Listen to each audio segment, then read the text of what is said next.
PGTRB chemistry எக்ஸாமில் கேட்கப்படக்கூடிய அடுத்து ஒரு முக்கியமான எம்சிக்யூ தான் பார்க்க போகிறோம். அதுவும் இந்த நேச்சுரல் ப்ராடக்ட்ஸ் கொலஸ்ட்ரால் வந்துட்டு பார்க்க போகிறோம். Which functional group is present at C3 of cholesterol?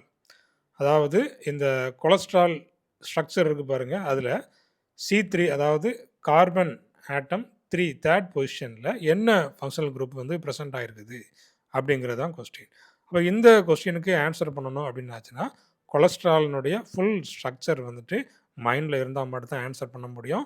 அப்போ இந்த கொலஸ்ட்ரால் C3ல பார்த்தீங்கன்னா ஹைட்ராக்சில் குரூப் தான் ப்ரெசென்ட் ஆகிருக்குது. Option C is the correct answer. அப்போ இந்த ஸ்ட்ரக்சரில் பாருங்கள், இதுதான் இந்த கொலஸ்ட்ராலினுடைய ஸ்ட்ரக்சர். அப்போ அந்த தேர்ட் பொசிஷனில் 1 2 3 தேர்ட் பொசிஷனில் ஹைட்ராக்சில் குரூப் ப்ரெசென்ட் ஆகிருக்குது.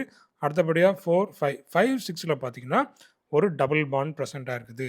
அடுத்தபடியாக இந்த CH3 மெத்தில் சப்ஸ்டிட்யூட் எந்த குரூப்பில் ப்ரெசென்ட் ஆகிருக்குது அப்படிங்கிறதே நீங்கள் கமெண்ட் பண்ணுங்கள். சைட் செயின் வந்துட்டு எந்த கார்பனில் ப்ரெசென்ட் ஆகிருக்குது அதையும் நீங்கள் கமெண்ட் பண்ணுங்கள். தேங்க்யூ. தேங்க்ஸ் ஃபார் வாட்சிங்.